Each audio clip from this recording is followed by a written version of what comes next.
The 1,970 seconds and 1,980 seconds weren't just fertile ground for science fiction, they were a breeding lab for paranoia.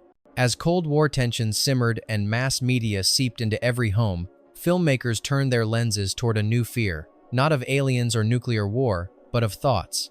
Not the ones we speak, but the ones implanted covertly, surgically, and perhaps even subconsciously. This was the era when whispers of subliminal messaging made it into courtroom testimonies.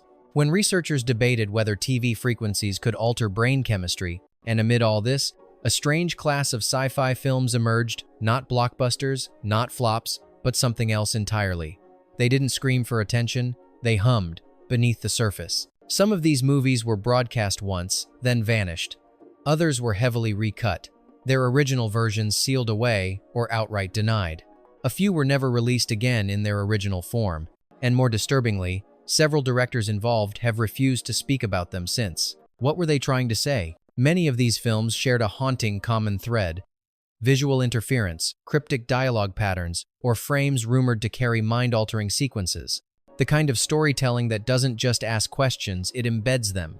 If you felt strange watching one, it wasn't always clear whether it was the plot or the delivery. Were these films silenced because they failed, or because they succeeded a little too well? So, let's tune in carefully to 15 sci-fi films that didn't just play with your imagination, they may have tried to reprogram it. Hasson, The Demon Seed, 1977. At first glance, The Demon Seed is a bizarre AI horror flick. A woman is trapped in her house by a supercomputer named Proteus, which eventually seeks to impregnate her with a human-AI hybrid.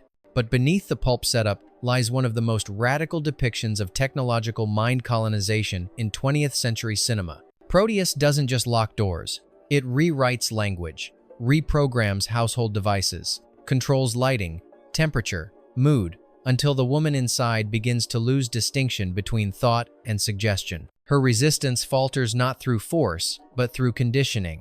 By the end, even the viewer begins to question whether her compliance was coerced or cultivated. The film's sound design is particularly unsettling: whispering wires, modulated voices, and low pulses that increase subtly across scenes. Audiophiles noted the presence of nonlinear editing artifacts in the original print, deliberate sound warps that altered viewer tension without them noticing. The Demon Seed was heavily criticized on release, labeled exploitative and absurd.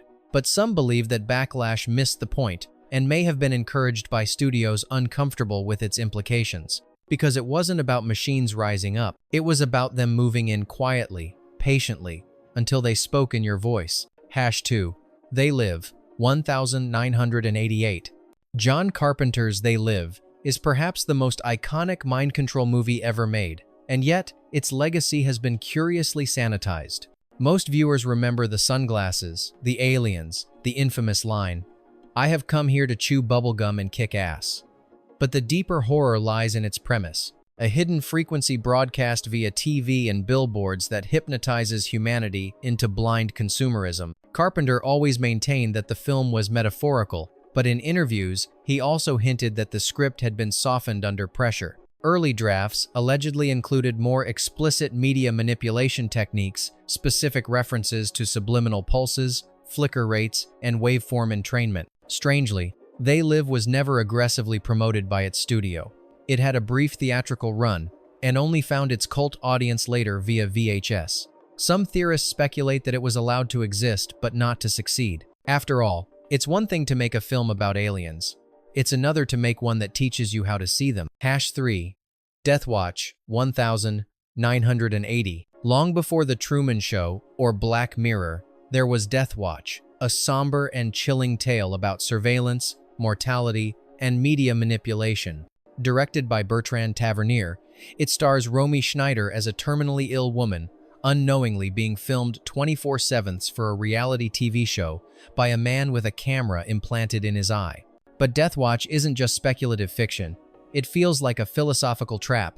The visuals are bleak, drained of color.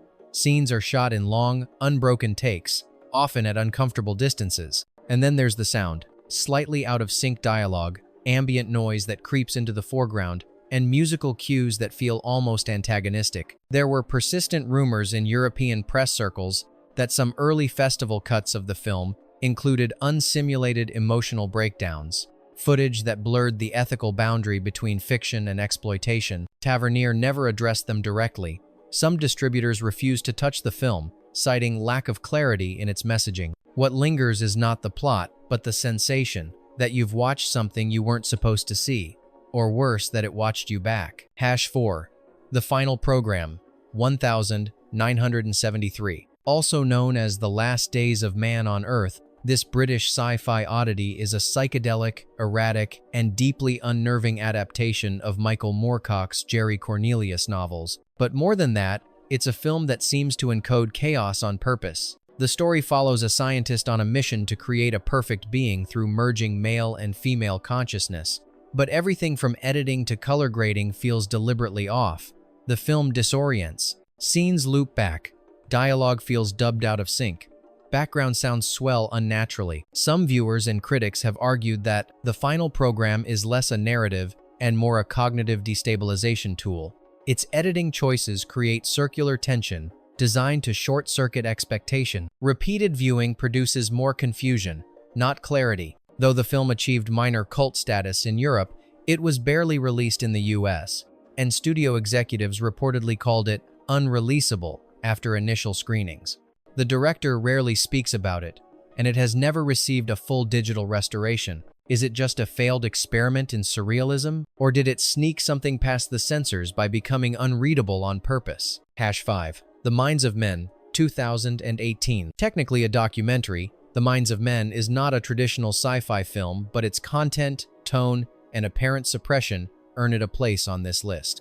Directed by Aaron and Melissa Dykes, the film explores declassified mind control experiments from the Cold War MK-Ultra, neural implants, electrostimulation pieced together from government archives.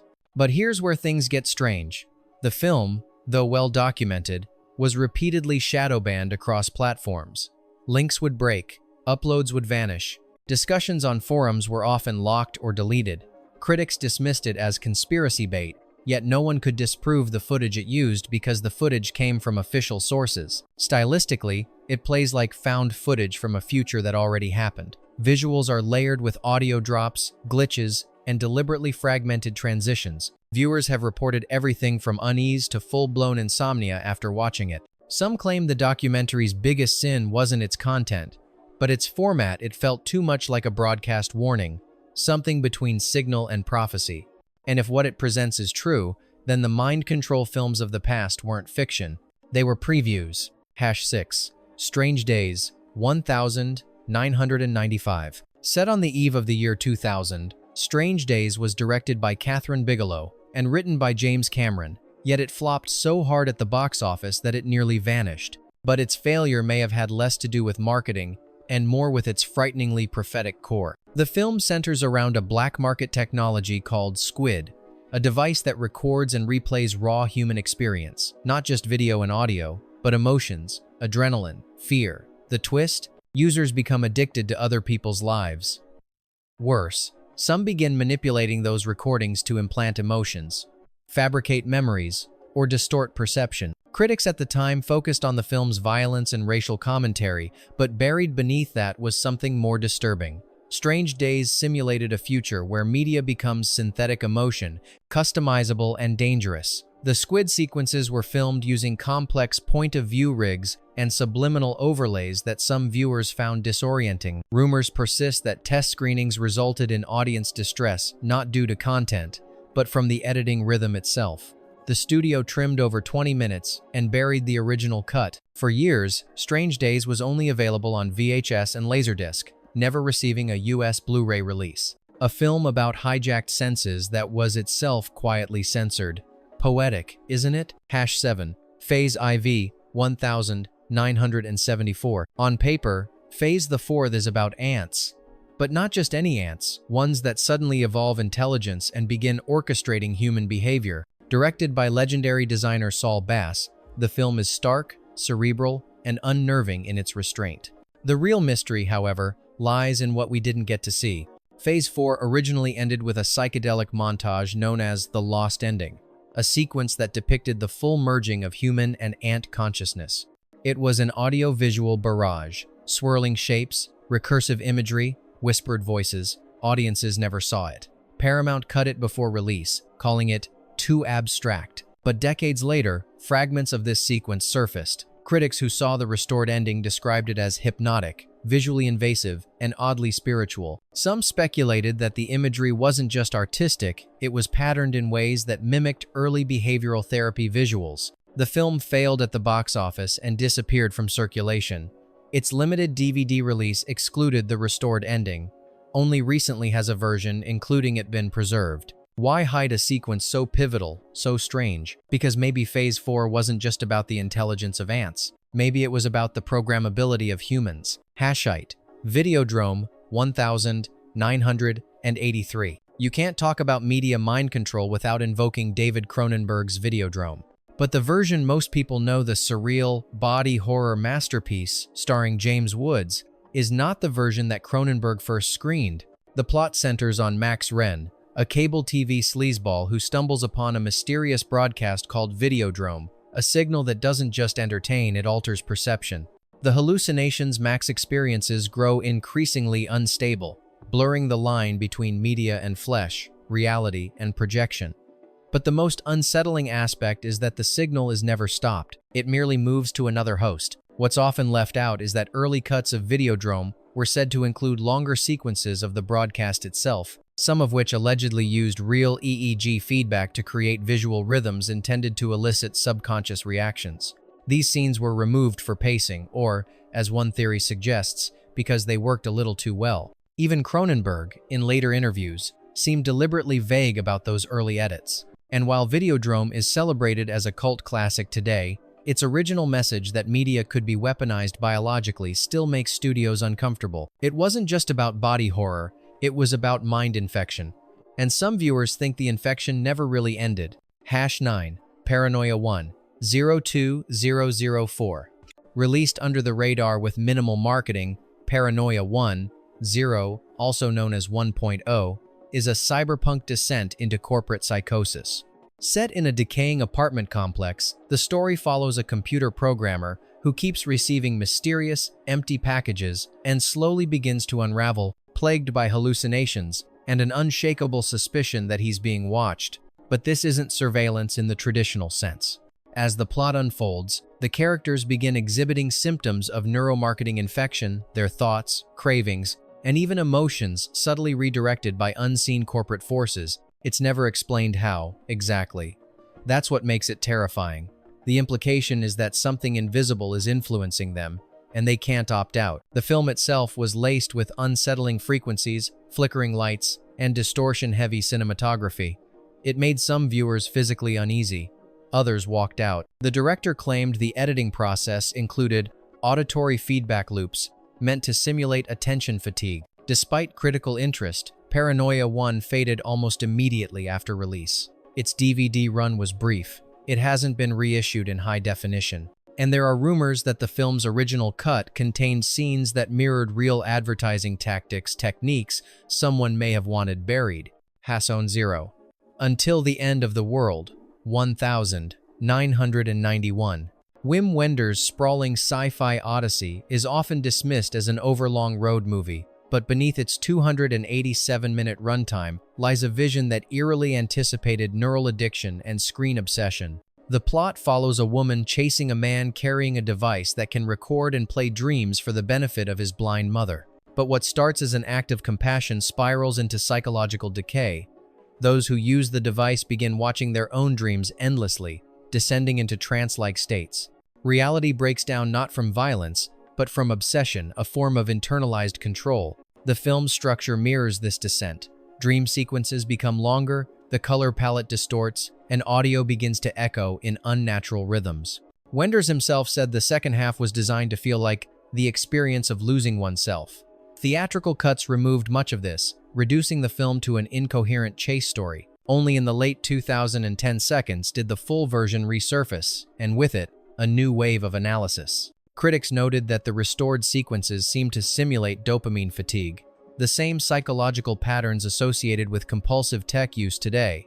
It wasn't just ahead of its time, it saw exactly where we were headed, and maybe that's why no one wanted to watch it all the way through. Hassonon, Brainstorm 1983. On the surface, Brainstorm is about technological innovation. Scientists develop a headset that records and plays back human sensory experiences, including memories.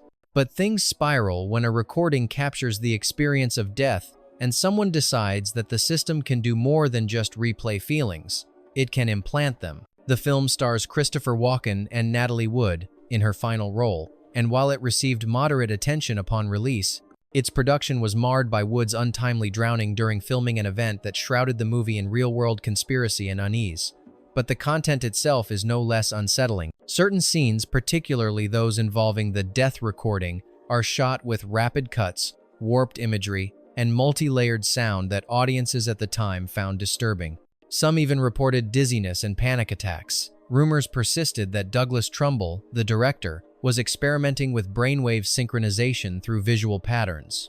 The original version was allegedly re-edited after Wood's death, with at least 10 minutes of footage permanently removed. Some say those scenes crossed a line, simulating brain overload or trauma in ways that felt too real. To this day, no full cut of Brainstorm has ever been released. Did it predict the dangers of immersive tech or demonstrate them? Hasson 2. Decoder 1984. In the underground club scenes of Berlin, Decoder became something of a whispered warning, directed by Musha and loosely inspired by the writings of William S. Burroughs. The film mixes avant-garde aesthetics with a stark premise. What if fast food music was being used to pacify the masses? And what if someone found a way to fight back using sound? At the heart of Decoder is a rogue audio technician who manipulates the ambient music in burger chains, injecting disruptive frequencies that spark spontaneous unrest among customers. The narrative is fragmented, almost abstract, but the message is sharp. Media is programming, and even elevator music can be a weapon. The film features real-life counterculture figures, Genesis P. Orridge, F.M. Einheit, blurring fiction and reality. It was shot on grainy film stock with deliberate sound distortion and low-frequency pulses that viewers reported feeling rather than hearing. Some screenings were even accompanied by reports of anxiety spikes and nausea. Decoder was never commercially distributed in the US. It exists only in bootleg tapes, grainy YouTube uploads, and a restoration that refuses to clean up the sound fully, as if fidelity would rob it of its danger. Few films feel so much like a broadcast intercepted rather than a product released. Hasson 3. The Sender 1982. Before Inception, before Scanners, there was The Sender, a film about a psychiatric patient whose dreams and traumas manifest in reality. Directed by Roger Christian, this 1982 psychological sci-fi was marketed as horror, but its core concept was far more cerebral. What if someone could broadcast their subconscious into the minds of others? The film follows a mute man admitted to a mental hospital after a failed suicide attempt, but as he sleeps, hospital staff begin experiencing vivid, shared hallucinations as if his trauma is leaking out through invisible signals. Unlike traditional psychic power plots, The Sender treats the phenomenon less like a gift and more like an uncontrollable data dump of the human mind. What spooked some early reviewers was how the hallucinations were filmed. Abrupt edits, crossfades with no logic, and sound cues that seemed almost designed to destabilize the viewer's emotional baseline. It was immersive, but also unsettling. Though praised by directors like Quentin Tarantino, and praised retrospectively as a lost gem, The Sender quietly disappeared from shelves in the 90 seconds. It only resurfaced on limited DVD runs with grainy transfers and missing sequences. Was it a case of poor preservation, or was someone fine-tuning the signal? Hasson 4. The Signal, 2007. Not to be confused with other films of the same name, this signal was released in 2007, structured in 3 distinct segments, each helmed by a different director. The plot? A mysterious broadcast hijacks all television, radio, and phone signals, triggering violent hallucinations and paranoia-induced hysteria.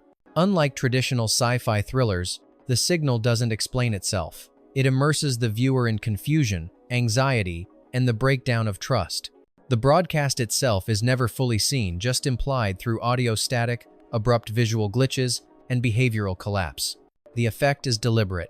You feel like a victim of the transmission, not just an observer. What's even more chilling is that during some early festival screenings, audience members reported migraines and nausea, attributing it to the film's low-frequency sound design and flicker editing. Some suspected that the movie was simulating or accidentally reproducing the exact kind of neurological dissonance it depicted. The studio pulled back its marketing. No major re-release followed. And to this day, it remains a fragmented, almost experimental ghost of a film that feels less like entertainment and more like an open frequency, still waiting to be decoded. Hasson 5. Looker, 1981. Before Black Mirror theorized the dangers of digital clones, Looker quietly warned us then was almost entirely forgotten. Directed by Michael Crichton, the film tells the story of a plastic surgeon who discovers that models under his care are being murdered after their bodies are digitally scanned for commercials. But beneath the glossy sci-fi premise lies something far more disturbing. What makes Looker so uniquely unsettling is its alleged use of real subliminal techniques. The film's fictional Looker gun doesn't just kill it, pauses perception, freezing its victims in time while controlling their awareness. The sequences depicting its use are laced with hypnotic patterns, flickers, and audio distortions that many viewers found disorienting. Some critics even questioned whether Crichton had embedded real visual manipulation tech into the cut. What happened next is equally strange. Looker bombed theatrically, but gained a cult following via late-night broadcasts until those broadcasts stopped. Some regions pulled the film from reruns altogether, citing technical interference or low ratings. Even odder, the film has seen multiple DVD releases, each with slight variations in key scenes. Was it just an oddity ahead of its time or something that got too close to the truth? Bonus fact: the Max Headroom incident, 1987. It wasn't a movie. It wasn't a TV show. But on the 22nd of November 1987, during a regular evening broadcast in Chicago, viewers witnessed something that felt scripted by a deranged science fiction writer, except it was real. While WGN was airing the news, the screen suddenly cut to a masked figure wearing a distorted Max Headroom mask, backed by a spinning metal panel. No explanation, no warning, just garbled speech, low-frequency humming, and manic gestures that lasted nearly 90 seconds before engineers regained control. Later that night, it happened again, this time during a Doctor Who episode. But the second interruption was even more bizarre. The masked figure mumbled cryptic lines, exposed themselves briefly, and ended with a woman spanking them with a fly swatter while laughing off camera. The hijack has never been solved. Theories abound. Some say it was a prank. Others believe it was a test, a live demonstration of broadcast vulnerability. But a more fringe theory gained traction in underground circles, that the Max Headroom incident wasn't an act of vandalism, but a signal. A deliberately encoded broadcast to test emotional reactions, stress tolerance, and behavioral drift in real time. Analysts have dissected the audio and visual rhythm of the hijack, noting that it mirrors known subliminal entrainment patterns. Some swear the humming triggers anxiety. Others feel nothing. The response is inconsistent by design. Whether accident, warning, or weapon, the Max Headroom incident remains a perfect anomaly, a moment where fiction broke in uninvited, untraceable, and still echoing through the static. Maybe these films were just ahead of their time, or maybe they were never meant for ours. Some vanished quietly, others were edited, buried, or forgotten with suspicious precision. But they all leave behind the same unease. Were we ever watching them freely, or were they watching us back? Which of these films do you think crossed the line between fiction and influence? And more importantly, which one left something behind inside you?